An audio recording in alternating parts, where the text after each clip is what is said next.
이제 하나님의 말씀 읽겠습니다. 고린도전서 15장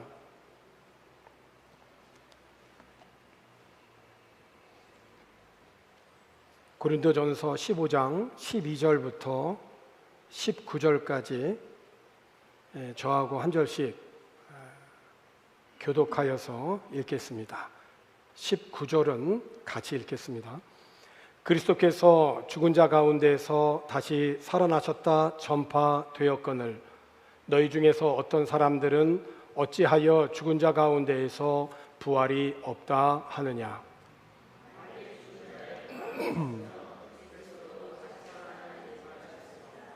그리스도께서 만일 다시 살아나지 못하셨으면 우리가 전파하는 것도 헛것이요 또 너희 믿음도 헛것이며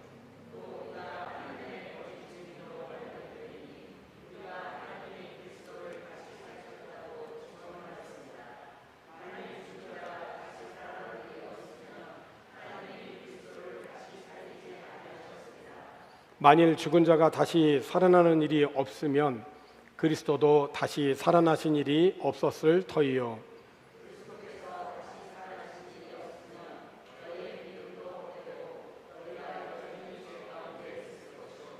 또한 그리스도 안에서 잠자는 자도 망하였으리니 만일 그리스도 안에서 우리가 바라는 것이 다만 이 세상의 삶뿐이면 모든 사람 가운데 우리가 더욱 불쌍한 자이리라. 아멘. 예수님께서 사망과 죽음의 권세를 이기시고 죽음에서 부활하셨습니다. 할렐루야. 저와 여러분들은 예수님의 이 부활을 떠나서는 우리 신앙을 달리 말을 할 방법이 없어요. 우리는 예수님의 부활을 떠나서는 우리의 신앙을 단 하나도 해석을 할 수가 없어요. 오늘 부활주일에 우리에게 부활이요 생명 되신 예수님이 오늘 우리의 삶을 다스려 주시고 통치하여 주시고 주님의 뜻 가운데 우리의 모든 삶을 인도하여 주시기를 주의 이름으로 권합니다. 동시에 오늘 우리들의 삶이 하나님이 받으시기에 합당한 믿음의 삶이 되어지기를 권합니다. 구약의 이스라엘 백성들이 제사를 드릴 때 특별히 그 5가지 종류의 그 제사 가운데 소제가 있죠. 소제는 유일하게 피가 없이 드리는 곡물 제사입니다. 곡물 제사를 드릴 때 가장 중요한 것은 뭐냐면 거칠거칠한 게 없어야 돼요. 완전히 분말이 돼야 돼요. 곡물을 완전히 갈아야 돼요. 완전히 갈아야 돼요. 그래서 그것을 하나님 앞에 드려야 된단 말이에요. 그럴 때 하나님께서 받으신다고 하셨거든요. 오늘 저와 여러분들이 드려지는 이 예배에 우리의 마음을 이 순서에 담아서 이 형식에 담아서 하나님 앞에 올리는데 오늘 우리들이 드려지는 이 예배가 하나님이 정말 받으시는 예배, 그리고 예배 후에 우리들의 삶 속에서 우리들이 살아가는 우리의 모든 언행 심사가 하나님이 받으시는 그런 삶의 예배자가 되어지기를 주님의 이름으로 축복합니다. 요한복음에 의하면은 예수님께서 공생애 가운데에서 나는 뭐뭐다라고 자신의 그 정체를 분명히 밝히신 게 7가지 각기 다른 말씀으로 제자들에게 말씀하셨어요. 그 중에 하나가 나는 부활이요 생명이다라고 하는 말씀입니다. 이 말씀은 죽은 나사로의 가정에 가셔서 그 죽음으로 인하여 절망과 슬픔 가운데 있는 이 나사로의 가정 마리아와 특별히 마르다에게 주셨던 말씀입니다. 부활과 생명이신 예수님께서 십자가의 순환과 죽음 이후에 말씀하신 대로 살아나셨고 예수 안에 부활의 생명이 있음을 드러내셨죠. 그렇습니다. 우리 주님은 우리의 부활이시고 생명이십니다. 그러므로 주님을 믿는 자 역시 영원히 죽지 않습니다. 이는 우리가 육체적인 죽음을 당할지라도 부활하여 영원한 죽음에 머물러 있지 않는다라고 하는 것을 의미합니다. 비록 우리들의 삶이 고달플지라도 날마다 자기 자신을 부인하고 자기의 십자가를 지고 주님을 따를 때 반드시 영광의 부활과 영생에 참여할 줄로 믿습니다.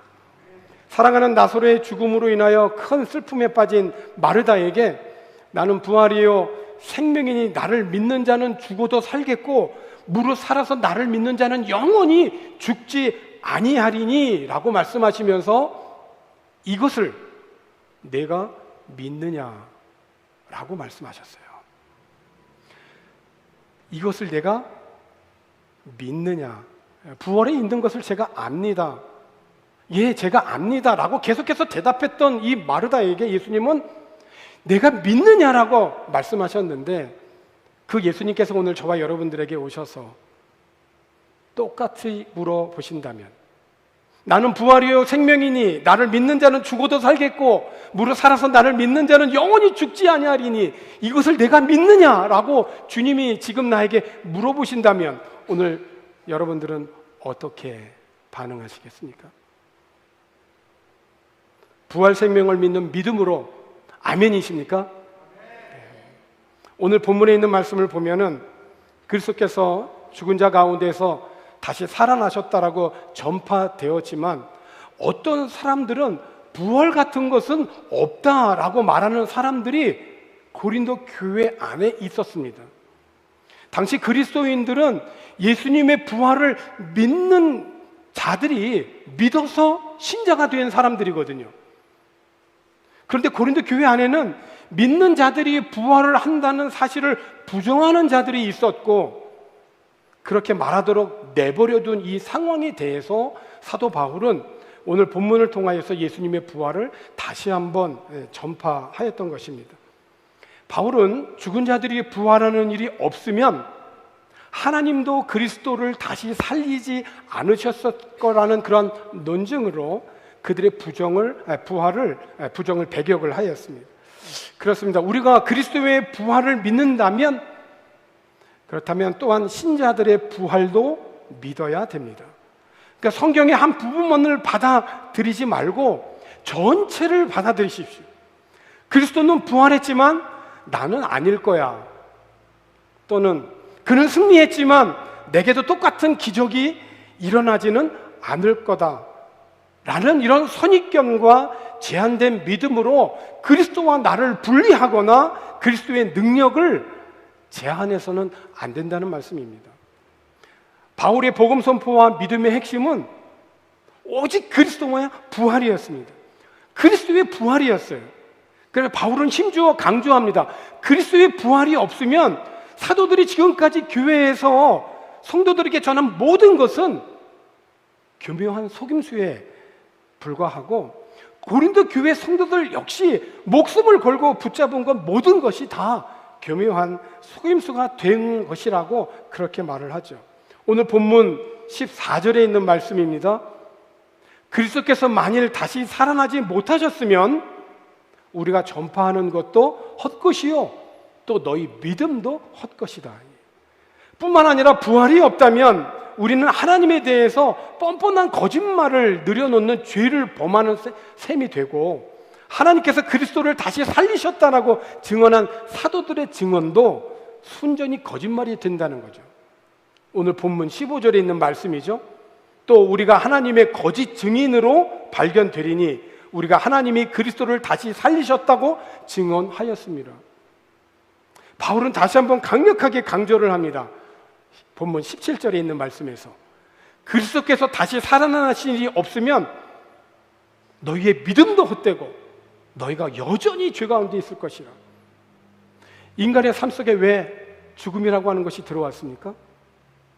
이 죽음은 하나님의 말씀에 불순종한 인간의 죄 때문입니다. 죄로 인하여서 인간의 삶 속에 죽음이 들어왔습니다.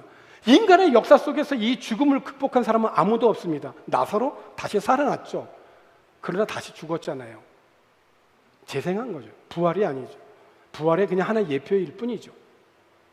인류 역사에 있어서 죽었다가 다시 살아서 영원한 생명으로 가진 자는 없습니다. 오직 예수 그리스도, 복음이죠. 그래서 그리스도께서 다시 살아나신 일이 없으면 너희의 믿음도 헛되고 너희가 여전히 죄 가운데 있을 것이라는 거예요. 그리스도께서 이 죄의 결과인 죽음을 정복하시고 죽음을 이기시고 부활하심으로 말미암아 우리는 죄 사함의 구원을 얻을 수 있게 되어진 것이죠. 그래서 우리 그리스도인들은 예수님의 부활을 떠나서는 우리의 믿음을 해석할 수가 없어요. 우리의 영원한 생명을 해석할 수가 없어요. 그리스도의 부활을 빠진다면. 그러니까 그리스도의 부활이 없으면 너희의 믿음도 헛되고 너희는 여전히 죄 가운데 있을 거라는 거예요.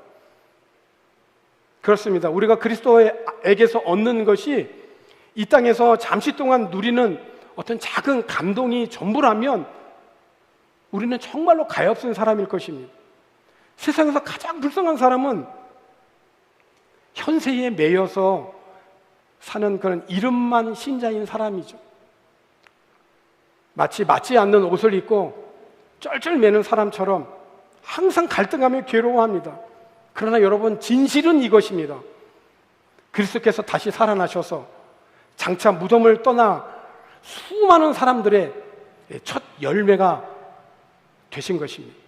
사랑하는 성도 여러분, 우리가 확고한 부활 신앙으로 살아갈 수 있기를 권합니다. 그리스도인은 하나님을 향한 믿음에서 떠나 살 수 없는 자들입니다. 우리들이 이곳 박유에서 자녀를 양육하고 또 미래를 준비하는 우리의 다음 세대들, 이곳에서 우리가 생활하고 공부하고 있지만 우리 모두는 신앙을 떠나서는, 믿음을 떠나서는 궁극적으로 살아갈 수가 없는 자들입니다. 혹시 물고기가 물을 떠나서 살 수 있다 할지라도 우리들은 하나님을 향한 이 믿음에서 떠나 살 수 없는 자들입니다. 우리들이 하는 일은 각기 달라도 하나님께서 우리를 사랑하셔서 예수님을 보내주셨고 예수께서 우리의 죄를 담당하시고 십자가에 못 박혀 죽으셨지만 사흘 만에 다시 살아나심을 믿는 그 믿음 안에서 구원 얻은 우리 모두는 예수 안에서 하나 된 형제와 자매들입니다. 하나님의 계획과 이 풍성한 사랑, 예수 그리스도를 믿을 때 우리는 주님과 연합하는 것이요, 주님의 생명이 우리에게 들어오는 것입니다. 그 생명이 곧 부활 생명이죠. 그러므로 우리 그리스도인들이 살아가는 삶의 방식은 늘 부활 신앙이어야 됩니다. 바울은 부활의 삶에 참여하는 기쁨을 알았기 때문에 날마다 고통을 두려워하지 않고 감당을 할 수가 있었습니다. 달려갈 길을 다 간 후에 더 나은 것이 기다리고 있다라고 하는 그런 확신, 이 부활의 생명, 그 확신이 그를 그리스도의 고난과 죽으심을 본받고 살게 하였습니다. 여러분, 예수님의 부활과 앞으로 나의 부활을 확실히 믿습니까? 이 세상의 논리는 죽으면 모든 것이 끝이라고 합니다. 죽으면 모든 것이 끝이라고 하는 인생관으로 먹고 마시는 일에만 빠져 있어서는 안 되겠습니다. 부활에 대한 믿음을 포기하게 하고 타락한 그런 삶으로 이끄는 사람들과 너무 가깝게 지내는 것은 주의할 수 있기를 권합니다. 바울은 우리들이 그들과 함께 지낸다라고 한다면 행실을 바르게 할 수 없을 것이라고, 착각하지 말라고 그렇게 권면했거든요. 오늘 본문에 좀 뒤로 가보면 고린도전서 15장 33절과 34절에 있는 말씀을 보면 이렇게 권면합니다. 속지 말라. 악한 동무들은 선한 행실을 더럽히나니 깨어 의를 행하고 죄를 짓지 말라. 하나님을 알지 못하는 자가 있기로 내가 너희를 부끄럽게 하기 위하여서 말하노라. 그렇습니다. 부활에 대한 믿음을 포기하게 하고 타락한 삶으로 이끌어가는 그런 사람들과 너무 가깝게 지내면, 그들과 함께 지내면서 행실을 내가 바르게 할 수 있을 거라고 착각하지 말라는 것입니다. 오늘 부활주일에 오늘 저와 여러분의 신앙을 점검해 볼 수 있기를 권합니다. 나는 정말로 부활의 소망으로 살아가고 있는가? 어떤 삶의 환경과 형편 속에서도 나는 부활 신앙으로 살아가고 있는가? 죽음을 이기시고 부활하신 예수 그리스도를 믿는 그 부활의 생명으로, 그 부활의 믿음으로 나는 살아가고 있는가? 하나님께서 우리를 다시 살리기 위해서 그리스도를 다시 살리셨습니다.